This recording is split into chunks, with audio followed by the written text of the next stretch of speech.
کہ جناب ابو سعید رضی اللہ کو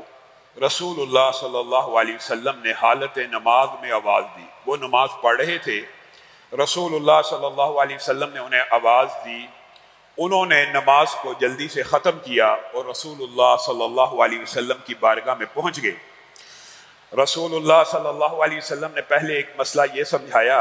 کہ کیا تم نے قرآن پاک کی آیت نہیں پڑھی کہ جب اللہ اور اس کے رسول تمہیں پکاریں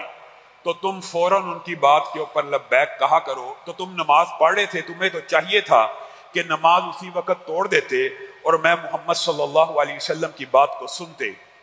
ایک تو اس بات کے اندر آپ کے اور میرے لیے ہدایت اور رہنمائی موجود ہے.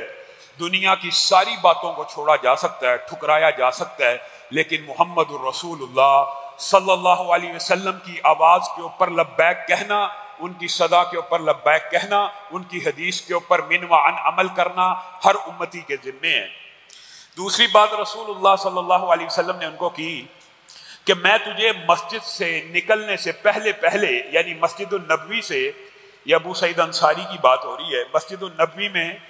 تو بیٹھا ہوا ہے، یہاں سے نکلنے سے پہلے میں تجھے قرآن پاک کی سب سے عظیم سورت کی خبر دے کے جاؤں گا. میں تجھے قرآن پاک کی سب سے عظیم سورت کی خبر دوں گا. اب جب وہ نکلنے لگے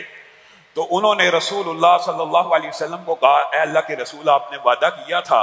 کہ آپ قرآن پاک کی سب سے عظیم سورت کی خبر دیں گے. یہ آپ کے اور میرے لیے خوشخبری کی بات ہے کہ ہمیں بھی یہ پیغام پہنچ گیا اور ہم نے پہلے آپ کے سامنے سورت فاتحہ کے جو بھی فضائل رکھے تھے، میں نے اور آپ نے اپنی زندگی کے اندر اس کی تلاوت کا معمول بنانا ہے. رسول اللہ صلی اللہ علیہ وسلم نے کہا، ہاں ابو سعید، وہ سورت فاتحہ ہے جس سے قرآن پاک کی ابتدا ہوتی ہے، اور اس بات کے اوپر امت کا اجماع ہے. چونکہ رسول اللہ کی حدیث آگے اجماع نہ بھی ہوتا کہ قرآن پاک میں سب سے اعظم سورت اگر کوئی ہے تو سورت فاتحہ ہے. کہ یہ جو سورت فاتحہ کا آپ نے دم بتایا ہے، یہ براہ راست جسم پہ کیا جا سکتا ہے، پانی پہ کیا جا سکتا ہے. تو میرے بھائیو، یہ بات یاد رکھیں کہ سنت طریقہ دم کا یہ بھی موجود ہے کہ رسول اللہ صلی اللہ علیہ وسلم کے اوپر امی عائشہ جب دم کیا کرتی تھی تو انہی کے ہاتھوں کو انہی کے بدن پہ پھیرا کرتی تھی کہ ان کے ہاتھ زیادہ برکت والے ہیں. گویا ہاتھوں کے اوپر پھونک مار کر ان کا دم بھی کیا جا سکتا ہے، پانی کے اوپر تھتکار کر اس کا بھی دم کیا جا سکتا ہے. اس میں کسی بھی قسم کی کوئی قباحت موجود